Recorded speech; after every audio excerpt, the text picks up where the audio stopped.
ابراهیم علیہ السلام په عراق کې یو خار بابل هغې کې پیدا شوی نن سبا چې ورته کوم عراق وایي دا ایران او عراق تقریبا یو حکومت د دې علاقې چې کوم بادشاه و د هغه نمرود نوم او د قوم او د بادشاه به ټولو د بتانو عبادت کو بت پرست قوم بلکې د دې سرکاري او حکومتي مذهب هم بت پرستی وه لکه زمونږ سرکاري مذهب دا اسلام دی اگر چې زمونږ دا خو په خولې یادوي خو بیا سرکاري مذهب زمونږ اسلام دی دغه رنګې د نمرود او د هغه د بادشاه د خلکو سرکاري او حکومتي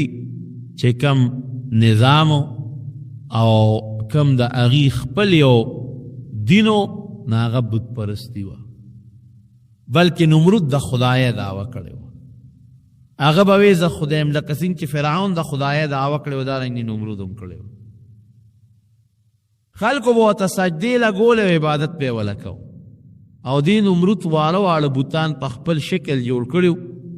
هغې قومونو له ورکړي هر یو قوم د هغې نه ډیزاین به جوړه او خپل کور کې به یې ساته او هغې ته به یې سجدې لګوله ابراهیم علیہ السلام متعلق قرآن حکیم کے اللہ فرمائی وَلَقَدْ آتَيْنَا إِبْرَاهِيمَ رُشْدَهُ مِنْ قَبْلُ وی مونږ د ډېر مخکې نه دې لا ماشوم او راکوټې و چې دې له مونږ په له کې هدایت اچولو حق او باطل یې پېژنده هدایت دې ته ووایي هدایت هدایت هدایت څه ته هدایت دې ته وایي چې په انسان کې یو صفت پیدا شي او د هغې په سبب دې حق او باطل پېژني نو دله مونږ د ماشوموالي نه دا سوچ او فکر ورکړی حق یې پېژنده او باطل یې پېژنده او الله فرمای که څوک یو سوال دلته وکړي چې دا ولې ابراهیم علیه السلام له خدای دا شی ورکو ای وکنا به عالمین الله وی د ابراهیم علیه السلام وجود مونږ ته معلوم و چې دا پاک وجود دی دله دا شی ورکول پکار دی لا ماشوم ابراهیم علیه السلام چې لږ غوندې م دی پوه شو په خبر بالغ لا نه دی نو مور سره ناستو د مور نه ړومبې تپوس وکړه وی من ربک مور ستا خدای څوک دی رب دی څوک مور ورته وی وی ربي ابوک وی زما رب ستا پلار دی ځکه ماله چې رزق راکوي او روزي راکوي خو ستا پلار یې راښایي ابراهیم علیه السلام هوښیارتوب ته وګوره که وی من رب ابي وی زما د پلار رب څوک دی مور ورته وی وی ستا د پلار رب نمرود دی وی خمور د نمرود رب څوک دی مور ته څپېړه وویسته وی چپ هو ربنا الاعلی دی خو زمونږ لوی خدای دی د هغه متعلق ور چې کشو نه کړي ابراهیم علیه السلام وی نه دا خبره دی غلطه ده وی ربنا الله لا اله الا هو وی رب زمونږ الله دی هغه خدای چې د عبادت نه لایق هغه سره بل څوک شریک نشته هو ربنا ورب كل شیء وی دې زمونږ هم پروردګار دی او د هر څیز هم پروردګار دا ټول کائنات او دا ټول مخلوق هغه پیدا کړي بس ابراهیم علیه السلام به د بوتانو نفرت کو او یو ځای دعوت چلوه بل ځای دعوت چلوه خلکو ته به یې وی چې ګورې رب زمونږ الله دی زمونږ پالون کې زمونږ پروردگار زمونږ خالق زمونږ مالک زمونږ جوړون کې زمونږ وجون کې مونږ له هدایت راکون کې دا الله پاک دی دله په دې کارونو کې بل هېڅوک شریک نشته لارې د بادشاه خاص سړی و قرآن حکیم کې د پلار نوم آزر ذکر کړی دی اذ قال ابراهیم لابیه آزرا او د تاریخ په کتابونو کې تاریخ راځي علماء لیکي چې خپل نوم یې تاریخ و تی الف ری خې او آزر لقب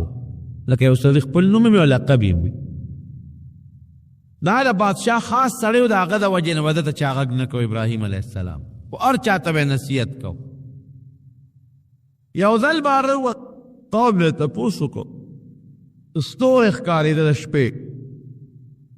وی دا ستوري څوک دي وی دا هم ستاسو رب دی هغې به ستورو کې چا به د ستورو عبادت کو چا به د نور کو چا به د سپومۍ کو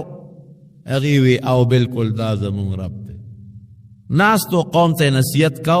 دې کې رڼا را خطا شوه د سار هغه ستوري غایب شي وایي څه شو ستاسو هغه خدای وایي خو پرېوته او انی لا احب الآفلین وایي چې کم خدایان پرود یو وخت کې رڼا وي او بل وخت کې نه امین لري پکار بیا یو بل وخت کې یو قوم سره ناستو هغه قوم چې هغوی د سپومې عبادت کو سپومې راښکاره شوه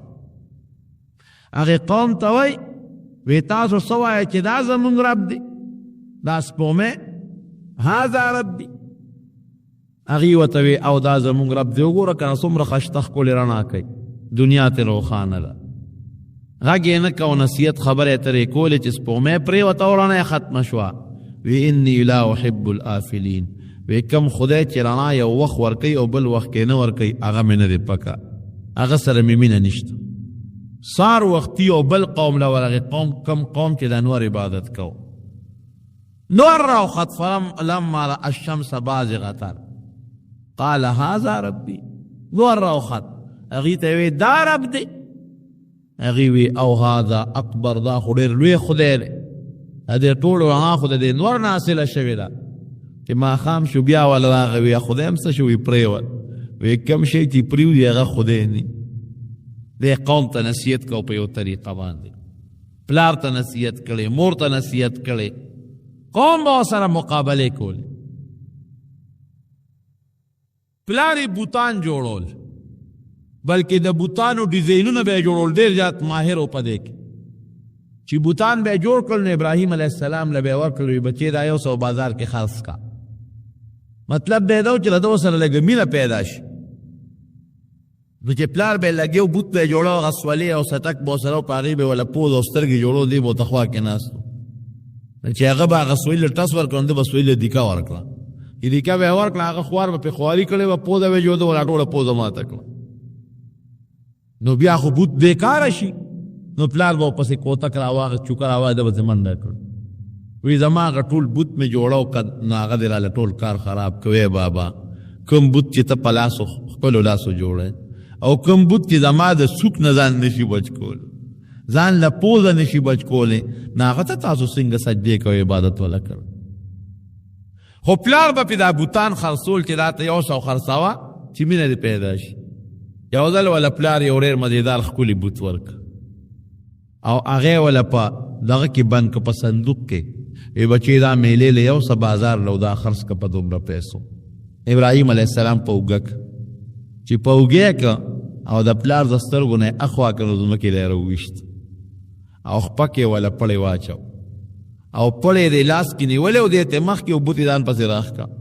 او آواز به یې کو من یشتریني من لا ينفعه ويضره وی هغه شی به ما نه څوک والي چې فایده چاته نه رسوي او ضرر رسوي فایده پکې نشته ضرر پکې دا دی که ته اعزاز کې او سجدې ورته کوې نو خدای به دې نه تپوس کوي خلکو به زر هغه بوت راواغش ای ابراهیم دا دې څه چلو که زمونږ خدای په ځمکه راکړه قمقل خلک د دې بوت پرستو نه کم خلک چې بوتانو ته سجدې لګوي د دې نه قمقل خلک بل نشته دا بېوقوف خلک دي یو شی ته په خپلو لاسو جوړی پوز او سترګې وله په خپله جوړی او بیا هم هغې ته رام رام کیف چا نه باران غواړي او چا نه هوا غواړي او چا نه بچي غواړي دا قمقل سړی وي ابراهیم علیه السلام وی نه زما رب هغه ذات دی چې هغه همیشه جم دی هغه خلکو له ډوډۍ ورکوي هو یطعمني ویسقین ما له ډوډۍ راکوي ما له اوبه راکوي او که زما نه لاره غلطه شي نو ما ته ښکلې نیغه لاره م ښیي پلار بادشاہ لال نمرود لا بادشاہ ته بادشاہ سلامت زما یو زوی پیدا شوی دی ابراهیم او زمونږ د دین نه منکر دی هغه وی چې خدای یو دی نو زه یې دله راولم که ته یې وجنې او که ته یې جیل کې اچې او که هر څه ورسره کې هسې نه چې سبا پې ما راونیسي چې ستا بچي ولې دا خبرې کول زه یې دله راولم چې ته ورسره څه کې کوه خو چې ما پې ګورې بادشاہ سلامت راونه نیسي ابراهیم علیه السلام نمرود ورته وی ته یې راوله نصیحت به ورته وکړو ټیټ به شي ماشوم دی ابراهیم علیه السلام یې وله بوته چې یې بوته بادشاہ ورته نصیحت شروع کړ چې ګوره زه ستا خدای یم او زه ستا رب یم ما ومنه په ما ایمان راوړه ابراهیم علیه السلام ورته وی ښه ته زما رب یې وی او وی ستا نه مخکې رب څوک ستا د پلار رب څوک ستا د نیکه رب څوک تا له ډوډۍ څوک درکوي ته چې ناجوړه شي چا ته چغې وې ته چې بیمار شي چا نه حاجت غواړې تا ته چې تکلیف جي بس هغه په ابراهیم علیه السلام چې خبرې راوس پر د ټول بادشاه وزیرانو سره ناستو دې ملامته شو خوا هغه وی چې دا خو رښتیا اوس که دا ټول خلک به هم په دې پوه شي ابراهیم علیه السلام پلار ته داسې کار وکړي دا ماشوم کور ته بوځه او که اوس دې زوامه یا جیل کې اچوم او یا سزا ورکوم یا وجنم نو خلک بو چې ماشوم یې مړ کړ زه کور یې ساته او نصیحت ورته کوه که ټیک شو ښه پخه او که ټیک نه شو بیا به ورسره کوه راوس کور ته لیکن ابراهیم علیه السلام د خپل خبرې نه اورېدو خلک به هم ورپسې راتلل راځه زموږ نن میله ده زموږ نن د خپلو خدایانو عبادت کوو یو ځل یې د خولې نه دا ټکې ختلي وي ستاسو د خدایانو سره به زه ګورم ښه کور وبوسه د قوم به په کال کې یو ځل میله وه ابراهیم علیه السلام ته قوم راغلي راځه موږ سره میلې له لاړ شو او د عمر نه هم ډېر کم ابراهیم علیه السلام ورته وی چې زه جوړ نه یم بیمار یم د ظاهري بیماري نه یادول سړي په دماغو چې بوجي دا د دې نه هغه ته بیماري بله نشته او د هغه په دماغو دا ډېر لوی بوج و چې دا ټول قوم کافران دي او شرک او کفر کوي دا ولې بېلاري دی په ذهن یو ډېر لوی بوج وی زما طبیعت ټیک نه دی زه بیمار یم خو د قوم به یې دا عادت و چې دوی به کله میلې له د ښار نه بار وتل بادشاه به هم ته وزیران به هم تلل مضبوطه میله به وه نو دوی به دا چلو که چې دوی به یو لوی عبادت خانه او مرکزي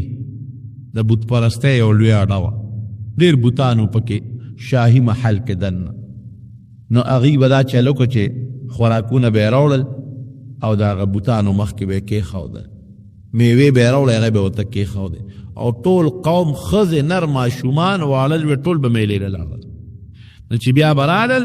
نو دا به د بادشاه لوی دعوت و هغه ټول خوراکونه به یې راویستل بادشاه به هم ناست و خلک به هم ناست و هغه به یې خوړل دوی چې سین میلې له لاړل هغه خوراکونه یې راوړل او د هغه بوتانو د خدایانو مخو ته یې کېښودل ابراهیم علیه السلام ته برګې راواغشي هغې خو میلې یې لاړه دلته موقع خالي وه ژرندې دروازې یې ماتې کړې او پرې ورغی چې ورغی قرآن حکیم کې الله فرمایي اوس د هغه بوتانو مخې ته خوراکونه او میوې او څیزونه او سامانونه پراته دي نو لاول خو ورته ودرېد وی الا تاکلو وی دا خوراک هم مخکې پروت دی دا نه خورئ بیخه موږ داسې ورته بټ بټ سترګې راوړلې دي او اړو ګوتې وله نه وروړی او بیا قرآن حکیم کې الله وی شروع یې پرې وکړه د چا نه سر په تبر وهه او د چا نه لاس وهه او توپ په دې منځ وهه ټول یې ټکوسه ترې کړه ټوټې ټوټې یې کړه خو هوښیار و قرآن حکیم کې الله وی موږ په ماشوموالي کې پویه ورکړې وه نو هغه تبرګي یې راواخېست او چې کوم پکې غټ بوت و مشر د هغه اوږې ته یې ویزان کړه او راووت دی دی خو لاړ ښه په ارام کور کېناست او چې دی خو قوم د میلې نه راغی او په خوراکونو ورغی چې ویې کتل نو په ټولو غرو مرو او په پلیټونو کې ورته د خپلو خدایانو د بوتانو هډوکي پرتې دکرې ورته پرتې فوراً یې بادشاه له راپورټ ورکړه چې صاحب زمونږ خدایان خو ټول چا بېغمه کړي خدایان هله ټول چا ټپوسه ترې کړي دي ټوټې ټوټې پراته دي بادشاه غوسه کې راغی ښه دې کې خو د بادشاه تصویرونه وو د هغه ډانچې په خپله مې د نوملو من فعل هذا بآلهتنا دا چا کړ قالوا سمعنا فتى يذكرهم يقال له ابراهيم یاره یو الک دی زمونږ دا خدایان په بدو یادوي هر خور پسې بدې ردې وایي ابراهیم یې نوم دی ممکن ده چې دا همغه کړی نمرود ویره یې والی معلومات ته کو ابراهیم علیه السلام یې راوست کې راوست انت فعلت هذا بآلهتنا یا ابراهیم ابراهیم زما خدایانو سره دا لوبې تا کړي دي دا تا کړي دي اوس ابراهیم علیه السلام که ورته وي چې یو کړي مې دي او جګړه جوړوي کوئی نه مې دي کړی دروغو کې راځي ډېر مزیدار او خشته جواب ورکړي د هغې د چپ کولو لپاره ورته بل فعل کبیرهم هذا فاسألوهم ان كانوا ينفقون خدایم بې خو باسه ټوپک چې چا سړي مرګ هغه کوي ما سره ته تشتور یم ته برګې چې د کوم بوت په غاړه کې ویزان دی دا ده کړي دي دا چې ته دا پلار یې غوسه شوی دی او دا بچی ټول دا ګیر کړي دی وویل تاسو خو نه وی بابا غوسه شوی او ته به یې ګوره په اوږه کې ویزان دی چا سره چې وسله نو کار خو هغه کوي لوبه ده کړې ده وسله تبرګي ده په اوږه ویزان دی هغې یو بل تاو کتل چې خدایه دله اوس څه جواب ورکړو یو ته ګوري بل ته ګوري ابراهیم علیه السلام ته فاسألوهم ان کانوا ینطقون تپوس دې وکړئ که نه دا خو ستاسو خدایان دي تاسو کارونه پوره کوي نو معلومات دې وکړئ چې چا والی یې هغې ورته ویل دی خو خبرې نشي کولی وی خدای م تباه کنه چې ځان د بل د غزار نه نشي بچ کولی خبرې نشي کولی غزار نشي کولولی نو تاسو له به خیر د کمې درکړي بس بادشاه حکم وکړي د جیل کې واچوي دی مونږ نه پرېږدو ابراهیم علیه السلام ورته ما سره خو اول مناظره مقابله وکړه بیا چې څه خوښۍ کوو وایي څه وی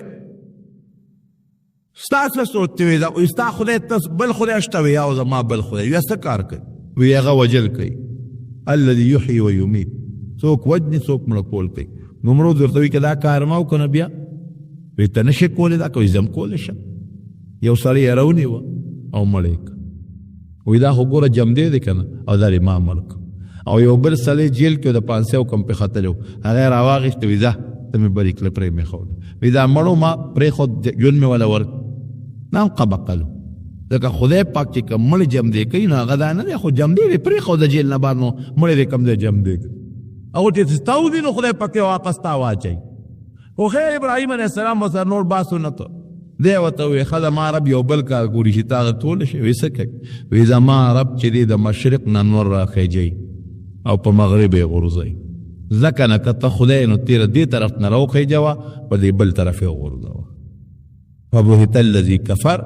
والله لا يهدي القوم الكافرين الله قرآن حکیم کې فرمایي بس دقه دی چپ شو دا کافر غلی شو ځکه دا جواب پوته راونه دا خو یې ویلی نه شو چې ودرېږه د انور زه راخیجومه دې بل طرف نه یې راخیجومه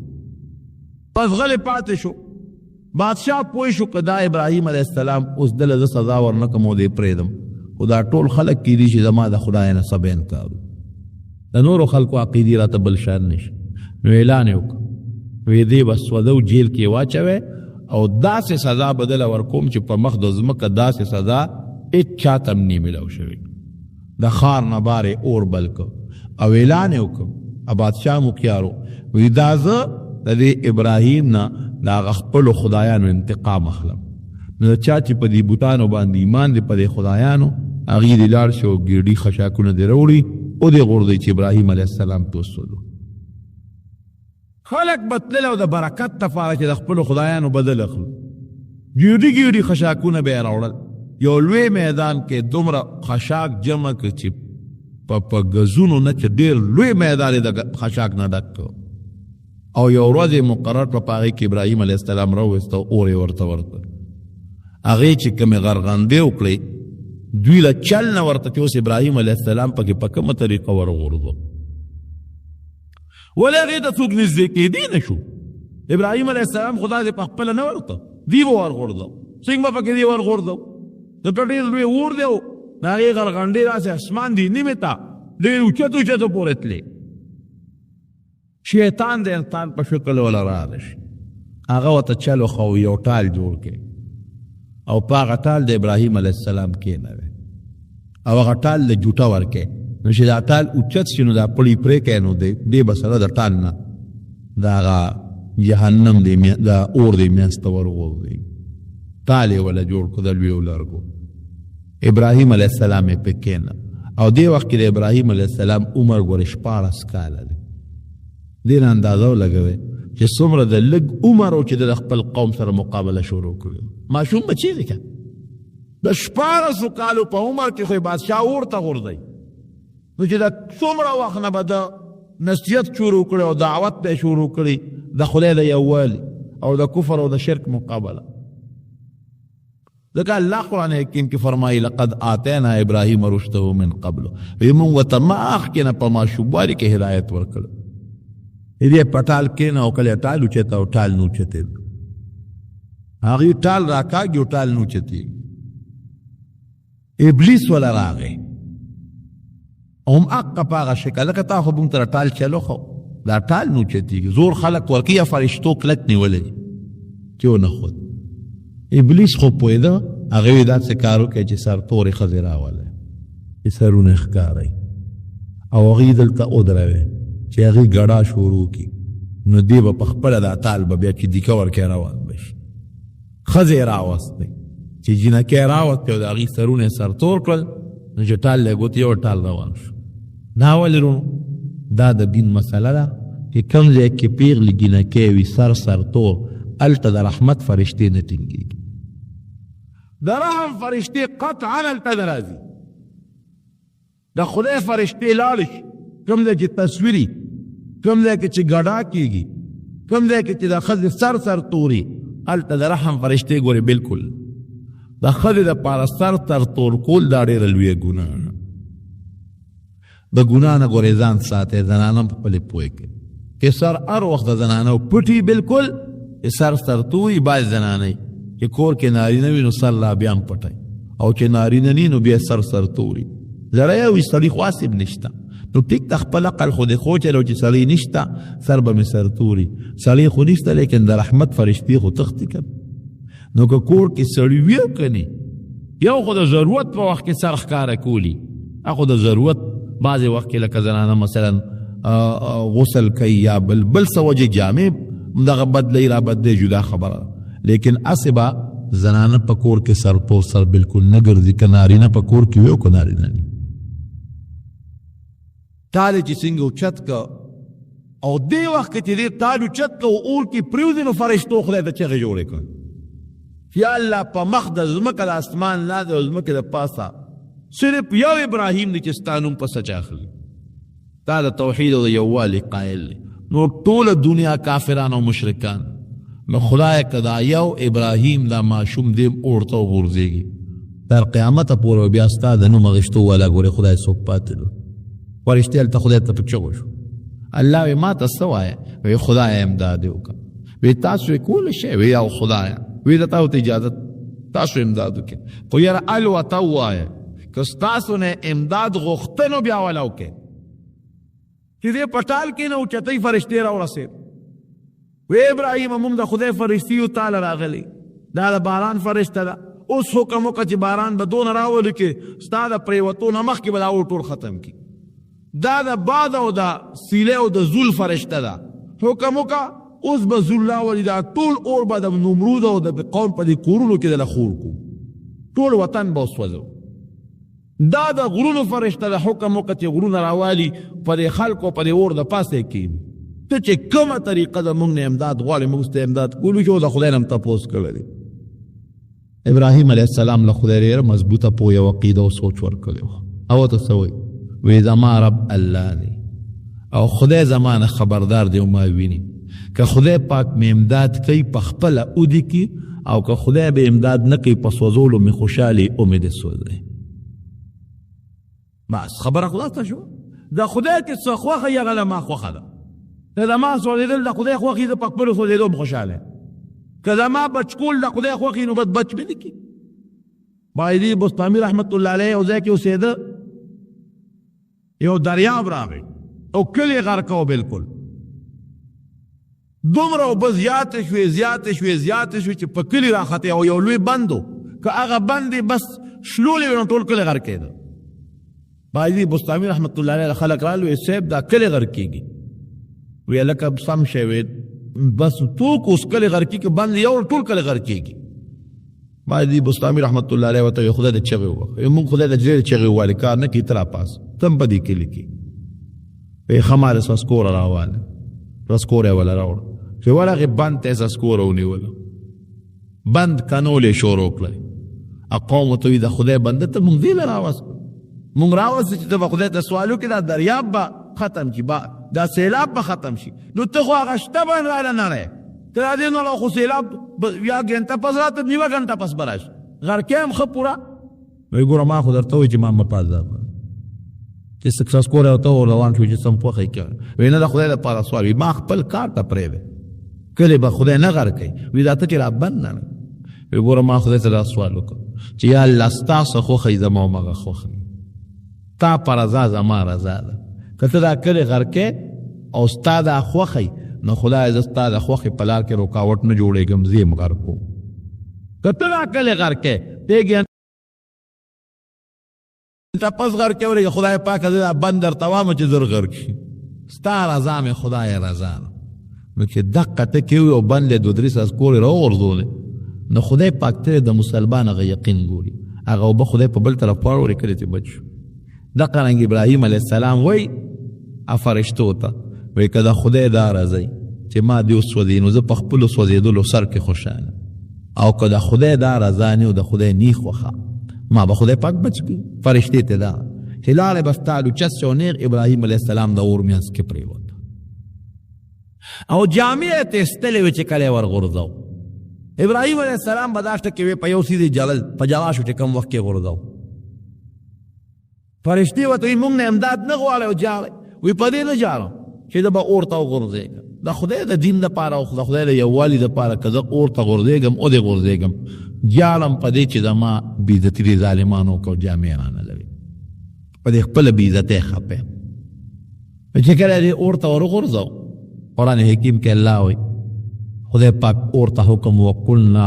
یا نار کونی بردا وسلاما علی ابراهیم اے اوره په ابراهیم علیه السلام باندې یخ شه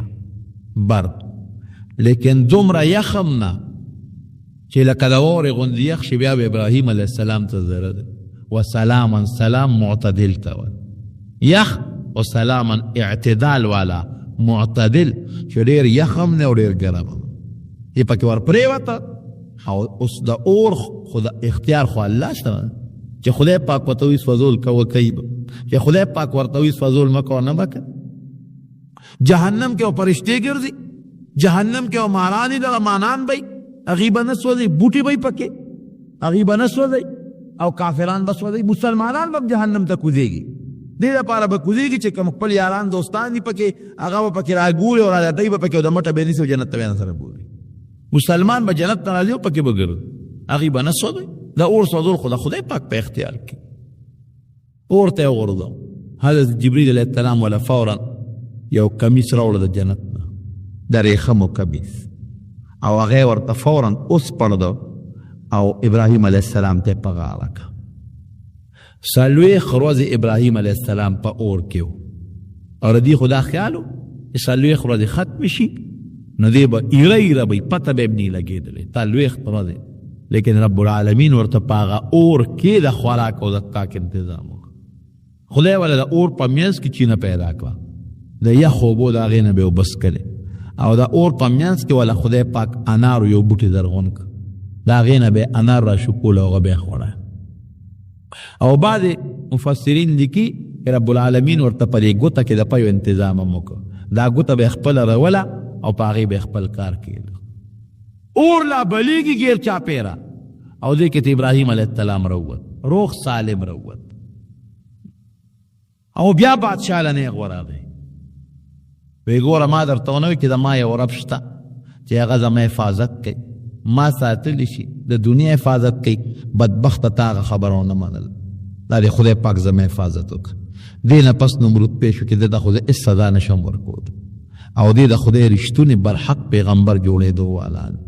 وی داسې کار وکړه ابراهیم موږ درته غږ نه کوو خو موږ سره یو جوړه وکړه وی څه جوړه وې وی ته مهرباني وکړه زما د وطن نه وځه ده زما د وطن نه بار ځه او چې ستاسو مرګري هغه هم ځان سره بوځه خو موږ دلته په ارام پرېږده ابراهیم علیه السلام پلار له ورغی پلار هم ورته وی چې بچې خوښه دي نو زموږ د وطن نه ځه فتنه جوړېږي او بادشاه دې نه پرېږدي 2 کسان ورسره روان شو یو حضرت لوط علیه السلام دیر وارو د په ایمان راوړو او یو یې د تره لور و حضرت ساره رضی الله تعالی عنها د تره لور یې مودې باندې نیټام تړلی و بیبي یې هم دا 2 کسان ورسره شو خو پلار په آخر وخت کې بیا نصیحت دی کې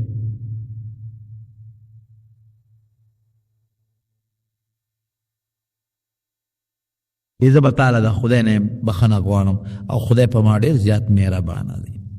بخښنه به دله غواړم ډېره موده پورې والا بخښنه غوښته پته ورته نه وه چې کافر له بخښنه نه غواړي بیا چې کله خدای منې که وی باز دې نه پس به د خپل پلار له بخښنه نه غواړي قرآن حکیم کې الله فرمایي ما کان لنبي والذین آمنوا ان یستغفروا للمشرکین مسلمان سړی یا پیغمبر به کافر له بخنه نه غواړي. او که ابراهیم علیه السلام غوښتنه بخنه نو هغه د پوی نه په دې نو پوی چې ګنې کافر له بخنه غوښتل منلي، د هغې نه مخکې بخنه غوښتل. حدیث کې راځي نبی علیه السلام فرمایي چې کله د قیامت ورځ شي د ابراهیم علیه السلام دا پلار د آزر چې دی د باندې به خدای د جهنم حکم وکړي چې جهنم ته روان کړي. ابراهیم علیه السلام به خدای ته پوښتنه وکړي چې یا الله ما خو تا نه یو دعا غوښتې وه تا قبوله کړې ده، او هغه دعا دا وه چې لا تخزني یوم یبعثون، د قیامت پر ورځ به ما نه رسوا کې. دا دعا دې ما نه قبوله کړې ده. او ایو خزي من خزي ابي، نن زما د پلار د رسوایۍ نه لویه رسوایي زما دپاره بله کم ده. زما پلار جهنم ته غورځي، دا زما بېعزتي ده که نه؟ او خدای تا خو زما دعا قبوله کړې وه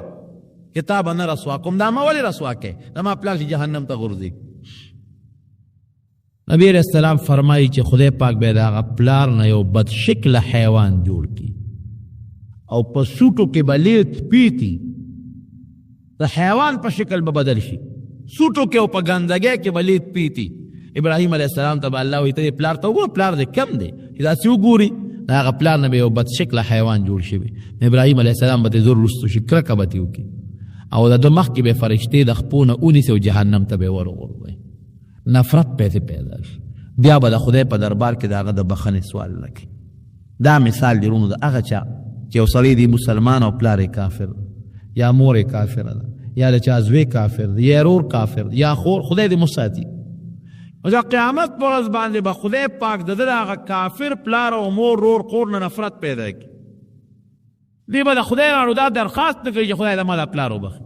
د ما دا مور وبخي، خدای جهنم نه وباسي. دا به اړه راړو راځي نه. بعضې وقت کې ښه خوراکي د خلکو ته نفرتي،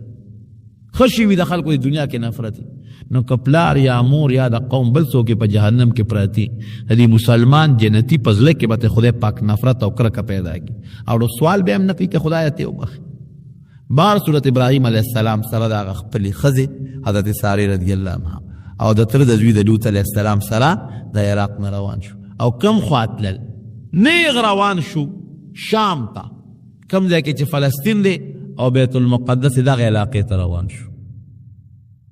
په لاره ځان له څه تجارت او څه کاروبار هم روان کو، ګډه چیلې والا خدای پاک ورکړه دی او د هغې حفاظت یې که ورو په لاره روان دی، یو ځای خیمه ښخه کي بیا ځي، بل ځای خیمه ښخه کي بیا ځي، بل ځای خیمه ښخه کي. خدای پاک والا ګډو چیلې ګڼی کړو. په لاره ځي مصر ته راغله. مصر کې یو بادشاه او ظالم بادشاه، هغه د زنانه او د دې ښځو شوقي و، ګنده سړی و، فطرتاً پلیت. هغې بادشاه چې په لاره به څوک تل او چا سره به خور وه یا ښځه به وه یا لور به وه، هغه به یې ترې واغېشته.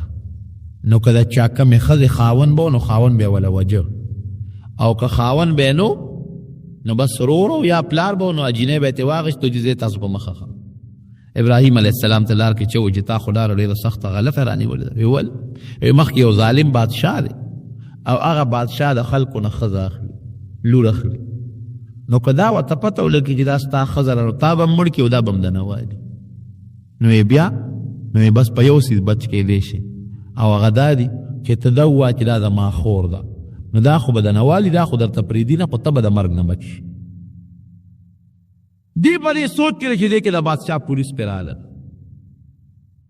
ابراهیم علیه السلام د خپلې ښځې حضرت سارې رضی الله عنها ته وایي داسې کار دی ګیر خو شو، خو د خدای نه زه امداد غواړم، کوم خدای چې په اور کې زه بچ کړم هغه خدای به دلته کې ما د بېعزتۍ نه بچ کوي. خو ته یو مهرباني وکړه، که بادشاه درنه تپوس وکړه چې دا ابراهیم ستا څه دی، نو ته ورته دا مه وایه چې دا ما خاوند، ته ورته ووایه چې دا مې رور دی. او ګوره دلیل هم ورته وایي، وی مونږ ټول د آدم علیه السلام اولاد یو او مسلمانان یو. نو مسلمانان خپل منځ کې سره رونه خویندې دي که نه؟ دا رښتونې که یو سړی خپلې ښځې ته ووایي چې دا زما دیني خور ده مسلمانه، یا ښځه وایي چې دا زما مسلمان رور دی خپل خاوند ته وایي، دې کې څه هم نشته، ګناه الفاظ نه دي.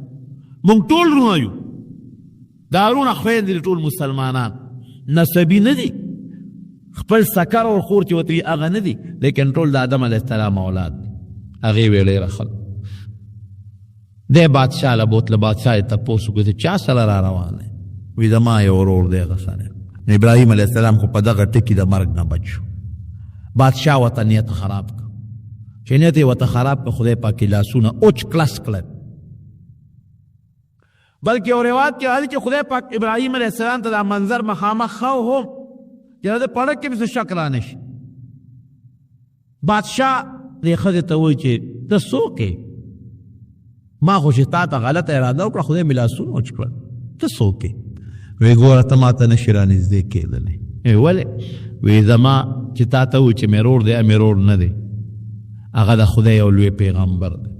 او قصه یې ورته وکړه چې دومره د جلیل القدر پیغمبر دی، هېڅ قسمه ما ته ته رارسېدی به نشي. د هغې عقیده مضبوطه شوه. وی ښه نو د خدای نه سوال وکړه چې ما خدای جوړ کړي نو پرېږدم دی. د خدای نه سوال وکړي خدای جوړی کړي. چې جوړ شو، حضرت ساره رضی الله عنها خوبصورته وه، د زړه کې بیا ورته ناروا نیت راغی. بیا یې قصد وکړه، بیا خدای په لاسونو اوچ کړه. 3 ځله دا کار وشو. اخره کې بادشاه ابراهیم علیه السلام راوغوښته. پوه شو چې دا ښځه خو د یو لوی پیغمبر د پیغمبر بیبي ده او خاوند د لوی سړی د ابراهیم علیه السلام یې ډېره لویه مېلمستیا وکړه او معافي ترې وغوښتله او ډېر لوی اعزاز او اکرام یې ورکوي. ما سره دلته پاتې شه. او یو روایت کې راوي چې دغه بادشاه په ابراهیم علیه السلام ایمان هم راوړو. ستا په لاس زه بیعت کوم او زه ایمان هم راوړم، زما ټول قوم په ته ایمان راوړي، ما سره پاتې شه. ابراهیم علیه السلام ویل چې ما ته د خدای له طرف نه حکم شو زه بیت المقدس شام ته روان. او بیا دې بادشاه چې خپل نسب تعارف د نسب ورسره وکړو، نو دا بادشاه د عراق نه راغلی و د ابراهیم علیه السلام چې د په لرو پوښتنو کې نسبي سړی معلوم شو، خانداني سړی وخت.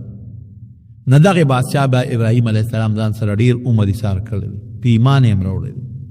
قوم یې ایمان راوړی دی. او بیا ورته خپله لور حضرت هاجره رضی الله عنها په نکاح کړه. وی دا به ستا خدمت کوي، زما لور ده،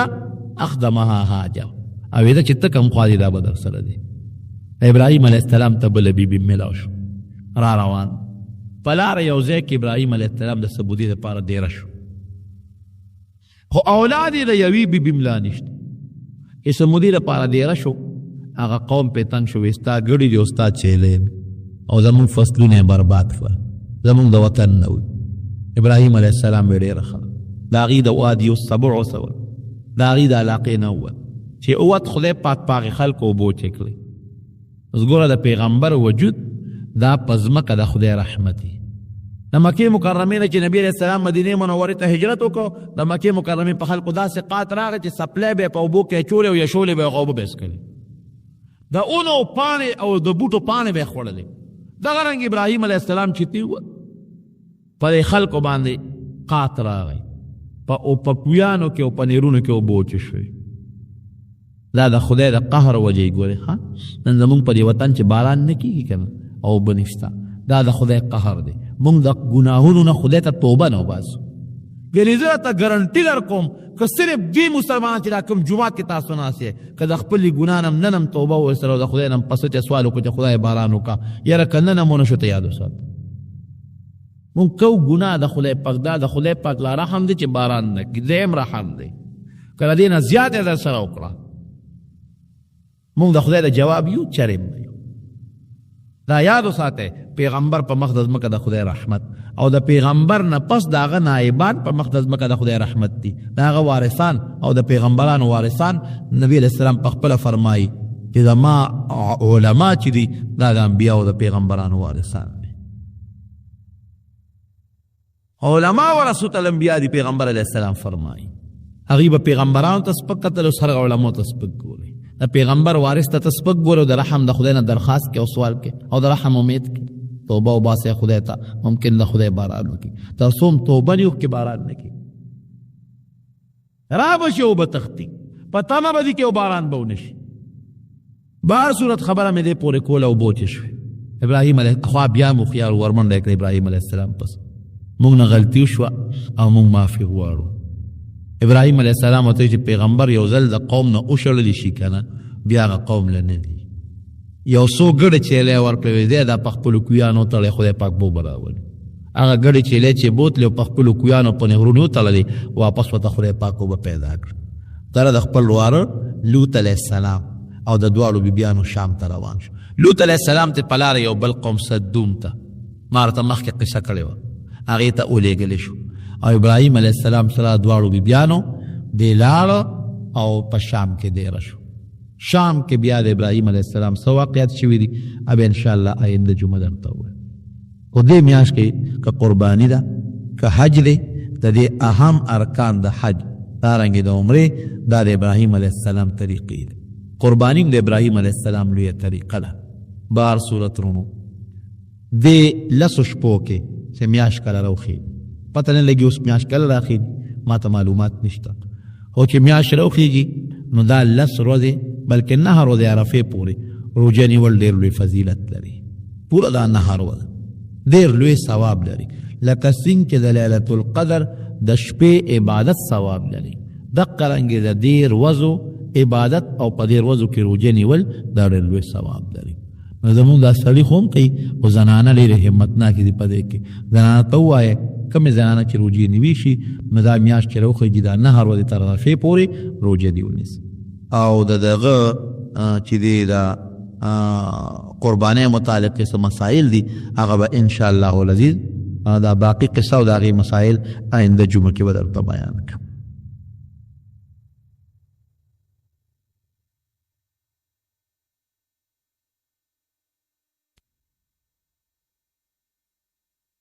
او بالکل اعتکاف کله چا نه فاتح شي وي او رمضان کې بالکل د هغې قضا کولی شي دا رمضان کې بالکل کولی شي. د پیغمبر علیه السلام جنازه وی چا کړې ده د نبی علیه السلام جنازه داسې نه راشوې لکه زمونږ په شان دی زی کمو 2-3 کسان به ورتلل او د نبی علیه السلام جنازه به یې کوله چې 2-3 4 څونه په هغه ځای کې زیدي شو دغه پیغمبر دا هغه ځای نه دا د نبي اسلام یو خصوصیت و چې هغه کوم دی وفات شو ملته به پروت وي د هغه ځای نه به یې اخوا کوی نه نو په هغه کوټه کې دننه 2-3 کسان به ورتل او جنازه به یې کوله او داسې جنازه هم نه لکه زمونږ اسې دعا تکبیرات به وي او دعاګانې به یې غوښتلې دا د نبي علیه السلام جنازه وه. قرآن شریف کې الله فرمایي وما للظالمین من حمیم ولا شفیع یطاع. قیامت پر ورځ د ظالم به هېڅوک داسې نه چې په ده زړه وسوځئ او د ده ملګرتیا وکړي. څوک به دوست نه د قیامت په میدان کې څوک ملګری به نه د قیامت په میدان کې او داسې سفارشي به نه چې د ده دپاره د هغه سفارش ومنلی شي. وما للظالمین من نصیر الله وی د ظالم امدادګرې به بالکل نه. زمونږ بزرګانو او مشرانو په دې باب کې ډېر احتیاط کړی دی ډېر. مولانا اشرف علي تانوي رحمت الله علیه یو ځل په یو سفر ته هندوستان کې عموما چې خلک سفر کوي نو په ریل ګاډي کې کوي نو دی د سهارنپور نه تانبون ته په ریل کې ته نو د یو ځای کې جلسه وکړه دی راغلی و د خپلو شاګردانو دوستانو مریدانو سره نو خامخا دا شاګردان دوستان مریدان بندله څه تحفې تحایف ورکړي نو د سره یو د سامان غوټه برابر شوه نو په دې ریل ګاډي کې او په دې جس کې بعضې سامان داسې وي چې هغه ته په لاس کې وړې تا ته د هغې اجازه دي او بعضې سامان داسې وي چې هغه په لاس کې ته نشي وړې په هغې کې درته د لاسو اجازت نی هغه به ته حکومت له ورکوې حکومت به درنه د هغې کریږي. جس کې بعضې سامان داسې وي چې بنده وړي د هغې باندې لیکلي چې 30 کیلو یا 40 کیلو یا 45 کیلو دا فری دی مفت او که د دې د سامان زیات که د دې به درنه بیا مونږ کرۍ اخلو. دقه رنګې زما رونو په دې ریل ګاډي کې هم دی چې څومره سامان ته وړې شي د لاسو د هغې خپل مقداري دا د سره مفت وړه او چې د دې اندازې نه زیات شي هغې له به ټکټ اخلي د هغې به باقاعده حکومت سره پیسې راخلي. نو مولانا اشرف علي تانوي رحمت الله علیه سره سامان زیات و د ده خپل ټکټ خو د شاګردانو اخیستی و نو دی کې د سهارنپور د ریل سټیشن ته راغی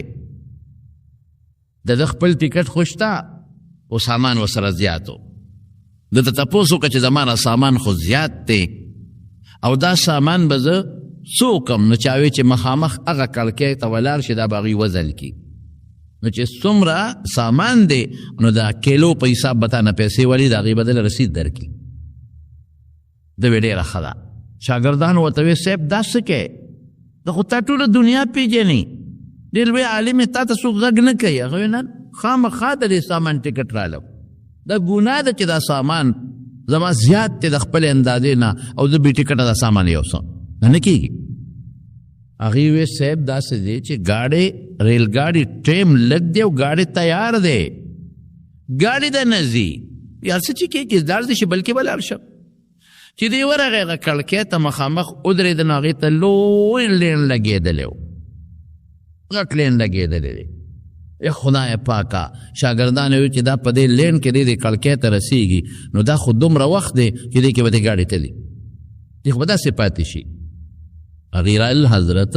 ته لږ سوچ وکړه څنګه سوچ وکړم وی چې دا تا نه دومره اویا اتیا کسان مخکې دي او ستا نمبر راځي څونه ګنټې پس به دې راځي ته په دې لږ سوچ وکړه او چې بیا هلته نمبر دې راشي ورشي ټکټ اخلي په هغې به څونه ټایم لګي لیکن ګاډي به د ګاډي خو دغه 15 منټه ټایم پاتې دی نو ده ورته څه چل به وشي وی ګاډي به لاړ نه یو بل ګاډي به ني یو بل به خو د هغې خپل ټایم دی هغې کې به لاړ شم هېڅ مشکل نشته خو ګناه خو نشم کولی ناروا خو نشم کولی حرام خو نشم کولی چې دا سامان زه ګاډي ته وخېږم هلته قولي به راشي ما ته وي سامان دې ډېر دی بیا به څه کوم د ټولو خلکو مخکې مې رسوا کړي بیا به څه کوم الله د قیامت پر ورځ نه تپوس وکړي چې تا بې ټکټه سامان ولې وړی دی بس شاګردان خو غلي شو لین کې ودرېد چې لین کې ودرېد د دې ریل ګاډي یو افسر ولا راغی هغه وپېژن هغه رامنډه کړې صاحب السلام علیکم څه کوې صاحب وی دې لین کې ولاړ یم او دا سامان ټکټ رالم هغه وی راځه دې سره وړم وی ته ما سره څنګه وړې وی دې ګاډي کې زمزم دې ګاډي کې وی ما نه به هلته دننه پولي تپوس کوي وی پروا نشته دې ګاډي کې زما سفر دی زه خو د دې ریل افسر یم زه به لاس کې ونیسم د سره به یې یوسم وی ته کوم ځای پورې دی وی پلانکي ټیشنه پورې وی هغې ټیشن نه اخوا به څه کېږي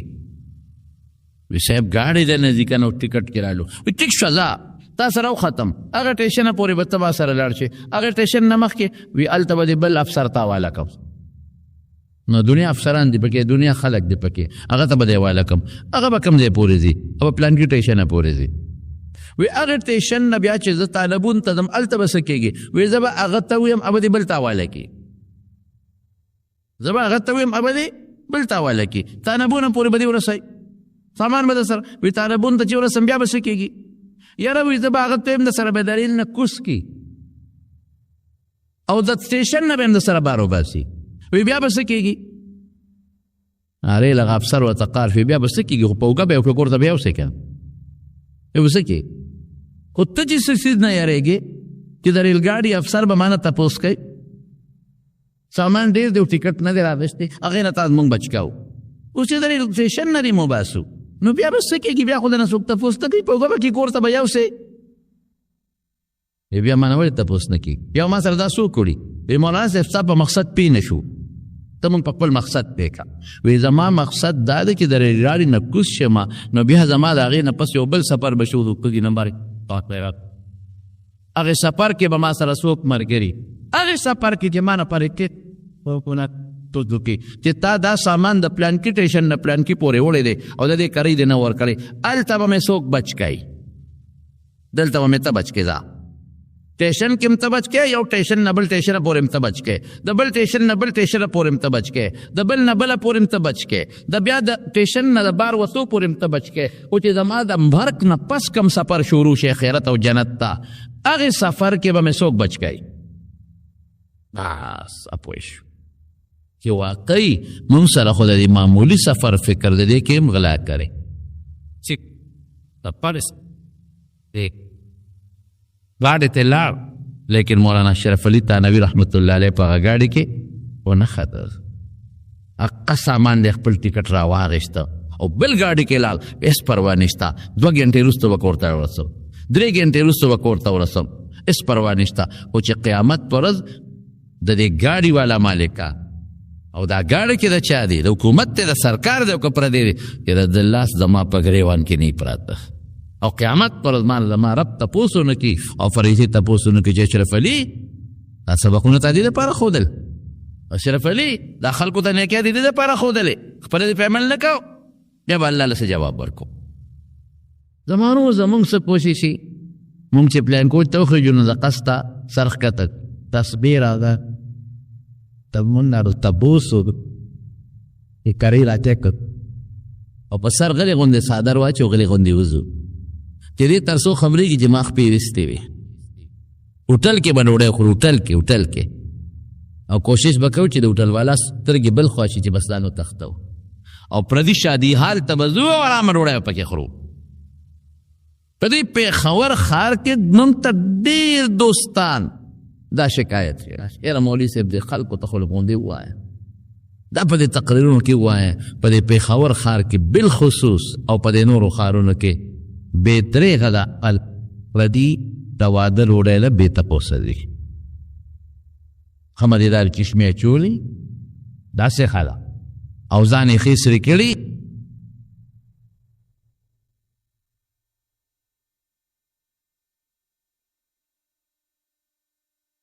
په مټېوي او نه په تادیحات هغه کو داسې شکل جو پریز غریب سړی چې ورځي نه هغه نه تپوس کوي وروره کاټو خایا چا درته ویلېږي د چا میل مې دوله تپوس وکړي که نه د چا مې د درې په زړه چې وکړل نو وویلې وکړ او بغاتې ځان یې سوی کړي چې ورمه نو دې بټې وایي هغه دی نو ته جي کړه پرټیسر ده پولټیکلي ټسټ دی د نه به څوک تپوس دی یونګه تر نه تلك إذا أتي أراس تبدل لابتك إذا لابت مغرية ديبتا واي پاگل بیل دا والی پخلو کې ورواچي اخخ د شپې ښه کور خوشحالۍ ښه مزېدار چې ما خو په شادي حال کې 15 شپږ قسمه روټۍ خوړله او دې خوړله خو قبر کې به دنه خدای تپوس کوي قیامت کې به دنه خدای تپوس زمونږ د خلکو سوچ دا دی خفه کېږو به نه زمونږ د خلکو نن سوچ دا دی چې مونږ پردي جیب وو پردي مال وو پردي ځمکه وو پردي شوتل یوسو پردي پوله وو او دکاندار کوشش کوي چې ګاک وم او ګاک کوشش کوي چې دکاندار مې وو بس په دې کې ټوله دنیا تېره شوه او ناګانه ملک الموت راشي ټایم دې پوره دی بس خبره خطا تاسو مولانا محمد منیر صاحب رحمت الله علیه د دارالعلوم دیوبند محتمم پاتې شوی ډېر کتاب دلی ډېر ټول دلی یو صفحه اته ور پیسې ور د دارالعلوم دیوبند دپاره وله چا پیسې ور 300 روپۍ 300 روپۍ چا پیسې 3000 روپۍ چا پیسې ورکړې وی دا صاحب د دارالعلوم چنده ده 3000 روپۍ چنده چا ورکړه د مدرسې چنده ده هغه وی ډېره ښه ده چې په لار راته جیب ته غل وو پیسې لاړې غلطه جیب وو پیسې ختمې شوې اوس زما وروڼو مسله د دین سره مسله دا ده چې تا سره امانت پیسې د چا پرتې وي او تا پکې خیانت او ټګي او نه کړه او ستا کوتاهي پکې نه وه او د نه روکې شوې نو ته ذموار نه یې ذمواري پتا نشته دکان دی دا څه ورته وایي دا ټیلر ماسټر څه ورته وایي درزي د درزي دکان دی او د خلکو جامې ورسره پرتې دي چې جوړو او د شپې ورو لګي دکان وسوځېد نو د هغه پکې څه کوتاهي نشته سم نه نو دا دې ذموار د خلکو د جامو نه دی او که د ده خپله کوتاهي وه د ده کوتاهي څه وه اسري دې بله پاتې شوې ده او هغې اسري ګرمه شوه او د هغې نه دکان ته اور ولګېد بیا ذموار دی ما تاله کتاب درکړه چې ها ځه دې کتاب کې خپل سبق وایه او ګورې په احتیاط یې ګوره ښه او بل چاله به نه ورکړې ته به پکې سبق وایې نو که دا کتاب تا نه روک شو یا اوشلید ضایع شو نو هېڅ ذمهداري در باندې نشته امانت دی او که ما تا ته وایې ته به پکې سبق وایې بل څوک به نه وایي او دا کتاب چې ته یو بل زناور له ورکړه هغه زناور د کتاب باندې نه پوهېده هغه خراب کوي شلو نو ته بیا زما ذموار نو امانت کې چې څومره پورې امانتګر د خپل ځان نه څه زیاتې کمې نه کړې او د امانت ضایع شو نو په ده د خدای له طرف نه او د بنده له طرف نه هېڅ ذمهداري نشته نو خو د مدرسې امانت پیسې وې 3000 او د دې غریب نه روکه شو غلط جیب و نو د شریعت مطابق په ایس ذمہ داری نشته سمدشته دې کور ته راغې او مدرسې ته سارلا نو چې ما نه خو پرون 3000 روپۍ چا راکړي دي د مدرسې دپاره خو ما نه غل ووالې نو یو نه پیسې قرضولې بل نه غرضولې او غریب دی اوس عاجز دی د خپلو بچو د ډوډۍ انتظام هم عاجز سره نشته د خپل ښځې د خوراک انتظام هم عاجز سره نشته او دې لګیا دی یو نه قرض کوي بل نه قرضونه کوي نو استادانو ورته وي مفتیانو د مدرسې وایي صاحب دا څه قرضونه کوي وایي دا 3000 روپۍ دي د مدرسې ما نه غل والي دی هغې له نو وایي ته خو صاحب عالم یې تا ته پته نشته چې امانت روک شي نو امانتګر ذمه دار نه دی مدرسې پیسې وي تا خو په قصد چېرته نه دي روکې کړی و تا نه خو غل والې نو تا په قصد خو نه دي روکې کړی نو تی ذمهوار نه په دنیا کې او نه په آخرت کې نو دومره دې په ځان بوج اچولی دی او ټینشن دی پریشاني ځان له کتلې ده چې د خلکو نه قرضونه ولکې هغه وی ما ته دین مه ښایه دا مسله ما ته معلومه ده دا معلوم ما ته به دین نه ښایه دین دا ما ته معلوم لا مسله ښه ما ته معلومه ده تو ته به را په یو مو کده وی تاله وی آی یو پتیهو او د فقاهت ته علاوه د معقولو د منقولو جامعه نو هغه ته د دارالعلوم دیوبند استادان تړلي دا به ومني د بل چا نه او منقوم صاحب مولانا محمد مولي الله علیه نو هغه سره د ښځې د بچو د ډوډۍ ګزاره نه کېږي نو دې له به دا خرج کله کم نه بیا پوره کوي مولانا رشید احمد گنگوهی رحمت الله علیه ورته خط راولېږه محتمم صاحب ته وی حضرت ما کتابونه د فقه کتلی دي او مې کتل او تا نه دا پیسې غلوالی دي په لاره روکې شوي دي ته امین وې امانتګر وې نو د دې پیسو پتا هېڅ زمانه او تاوان نشته نو دې له مهرباني وکړه قرضونه ماخلا او د خدای په نیز باندې زه درته وایم چې کتابونو لیکلي دي چې د خدای په نیز هم پتا په آخرت کې او په قبر کې اسمه لابتیا نشته تا کوتاهي نه ده کړې نو لهذا ځان له بوج مه ورکوه بچو له بوج مه ورکوه او قرضونه مه کوه پتا د دې هېڅ قسمه څه تاوان نشته نو چې خط مولانا محمد منیر صاحب رحمت الله علیه ته راورسېده نو غصه شو او خط والا ته وایي چې مولانا شید احمد گنگوهی صاحب ته ووایه چې تا دا دومره علم کړی دی او د فقه کتابونه دې ویلي دي دا د ماله ویلي دي زور یې ماله شو دا د ماله ویلي دي دا ټول دین د ماله زده کړی دی پرېږدی دا 3000 به زه هر ځای رچي قرضې به کوم خو دا مدرسه کې داخل ولې څه پته لګي که قیامت پر ورځ ما نه الله تپوس وکړي یا 3000 روپۍ د مدرسې زه به یم الله تل جیبو ما خو په قصد نه روکې کړی دې کې تاسو پته کې ما ته وایه الله ما د ده په بګې بلې لاس دې وکړه اوس جواب دی په الله ما ته ده چې بجې بلې لاس هغې وکړه ولې ترخ جیب کې دی اچولی دې مخامخ کې دې ولې نه اچولی ولې دې ورته سوچ نه کو او چې د نه ساتلی دې نه شوې نو ولې دې مدرسې کې انده بل نه اخېسته نو مولانا رشید احمد صاحب ته وایي زما په ځای جواب ته ورکې څوک به ورکوي امانت لاړې خو که زما پکې پوټې غوندې م کوتاهي راغلي الله له به څه جواب ورکو او مولانا رشید احمد صاحب ته ووایه چې که زما په ځای ته وې او تا نه روکې شوې وې نو رښتیا ووایه تا به دې له بیا قرضې کولې او که نه تا وایي چې اسم نشته وایه اوس که زما په دې ته وې تا به څه کول نو چې خط واپس مولانا رشید احمد گنگوهی رحمت الله علیه ته ورسېد او هغه جواب وکړه یاروي محمد منیر صاحب بس پرېږدی واقعي که د ده په ځای زه وې که نه نو مسله خو دا وایي چې تاوان نشته خو موږ به مسلو ته نو کتلې موږ به خامخا دا پیسې ورته را پیدا کړو دومره احتیاط زموږ اکابرو کړی دومره موږ د دیوبند محتسبین لاندې نه ونیسه سره پورې چې څومره دي لاندې نه ونیسه د مولانا قاسم نانوتوي رحمت الله علیه پورې چې څومره دي تاریخ وګوره دیوي به درمه ده او چې کله به خپل اچساس ذاتي دي که د مدرسې پرېکړه کېښود خپل پیل یې راوایي په هغې به ځان یوقت د مدرسې تی دی مو هغه مدرسې تی دی اته ولنن څه کوي نن موږ نښتي یو په دا پردي مال پس چې څومره پردی مال دی خو چې دی حلق ته بس څومره پردی مال دی خو چې په یو طریقه ده پیدا کړ څومره چې پردی ځمکه ده خو چې په څه طریقه زه ونیسم څومره چې پردی پیسې دي خو چې دی په څه طریقه ده بل نه ووهم پمپونه پوت په دا پمپونه ما ته مخکې ورځو کې یو ملګري مې دلته تېر واکې وي دلته ناکې مې ولې وي دا زر خلاصي پلانګي تېر هغه زر نه دی Dan dariau sendiri betul kan? Tinggi gas, bersatu. Tinggi gas. Alah kata wale,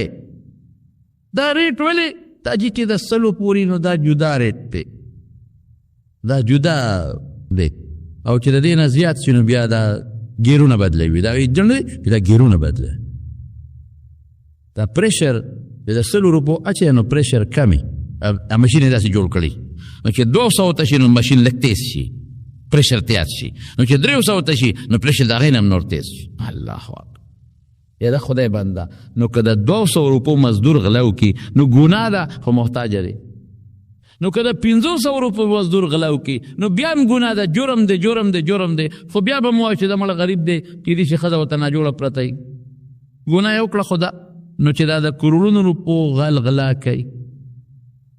او دا د اربونو روپو والا غلغلا کې رښتیا وایا دنیا کې به څوک معاف کی نه نو خدای به څه معاف کی نن د خپل ملک پاکستان ته دی وګوره دا سال دی یعنی حیران بشي دلته هلته څه وایي وزیر اعظم غال ابل څه وایي دا پلان کې غال غټ غټ غټ غټ په دې میډیا او په دې اخبارونو کې ګوره نو یو وی هغه غل دی ابل وی هغه غل دی ابل وی دو والے الګې نه ما ته ویل ټریلیون روپے ټریلیون او ملیون اربونه ډالر اربونه پاکستان روپے مې لکه دا پیسې یاد که روپے یاد نو که روپے دوره لګېږي کې لپاره داري چیکلے گدے تو دا غریب کو بے غلاو کی آخرت خراب کو گتری بے اکڑی دا غریب کو غلاو کا آخرت دان خراب کو قبر خراب کو خنوسی بے اکڑی دی غریب کو غلاو کا آخرت دان خراب کو خود دی بے اکڑی خدا بے اکڑی اے دا اربونو ډالرو خاوندانو تاسو چې دا غلا کوي آخرت هم خراب کدا چاله کوي الله اکبر چاله زویلنا دا زمانو شتا نو سولنا دا غیم شتا کلو سولنا دا غیم شتا کودولنا دا غیم شتا پردولنا دا غیم شتا نو چاله کوي دا 1500 شوګر ملي چاله جوړه دا په لندن کې او دا په امریکا کې دا په فرانس کې هوټل اخلي دا چاله کې دا خدای ظالم په داشتري گزاره کېږي جمعات کې کېرو تسبیح واړو خدای یاد کا ذکر ہوتا بس ایک دا دومره غلا دا دومره ګن کپی دا ټولې صوبې پیسې خوړل د ټول مرکز پیسې خوړل او د ټولې خزانې پیسې خوړل د څه پې کوې دا پیسې به خورې دا پیسه خو څوک خوري نه کنه چې پلیټ کې واچي په قاشوغه خوري دا پیسه خو څوک ځان ته په ځمکه نه اچي چې په سملي کنه دا پیسه خو څوک په توله کې نه اچي چې په سملي دا خو څوک بلستر کې نه اچي چې زه واغوندم کنه دا به بینک دې پرته وي نو بینک کې تاله څه فایده ته به تې مړ شي بینک کې پاتې شوه ته به هم نه شمېرلی شي نو د زامن هم شته د نوسو هم شته د کړوسو هم شته د نوسو نو دا هغه چاله ګټي چې ده به نه به دی وویني او نه به یې دی وویني هغې له ګټي نو آخرت خرابوي نو دا هوښیار دی که دا طمقه زم چې دونه دې شوه چې د زامنو دې برابر شوه ځکه چې دا زوی سړي ته نار ناست وي نو د پلار پې خفه کېږي چې دا نمسۍ مور ته نار ناست وي نو دا نیکه پې خفه کېږي نو بس ته تسبیح راوله او جومات کې کښېنه خدای یاد کوه قرآن راوله ذکر وکړه بس یې که د خدای بنده بس یې که دا به الله تپوس کې قیامت پر ورځ وړه خبره نه ده موږ ټوله دنیا پسې انخطي یو آخرت یې آخرت کې به موږ خدای له څه جواب ورکړو رب العالمین چې قرآن شریف کې فرمایي وما للظالمین من نصير د ظالم اس قسمه چې ویم هلته من راغلی او نصیر نکره ده د ظالم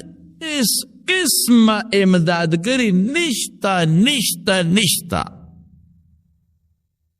وما للظالمین من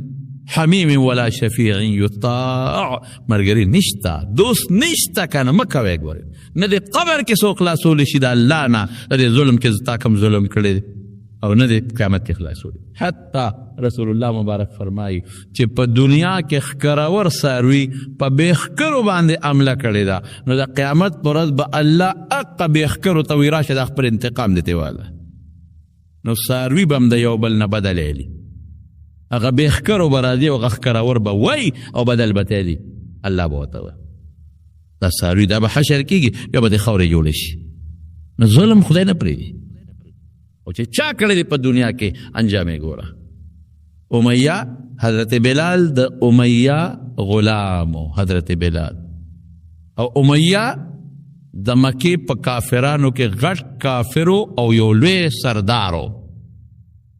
او څونه ظلمونه به کول. دا بلال رضی الله عنه غریب به بوت او پښګو به سنلو او په سینه به ولا ګدرنی تیږي کې خو دی. د مکې ګرمي او بیا د غرمې ګرمي ډېر ګران کار دی. وهه به ماشومانو له به ورکو، چوکې به ورکوي، وهه غریب به سوکاو،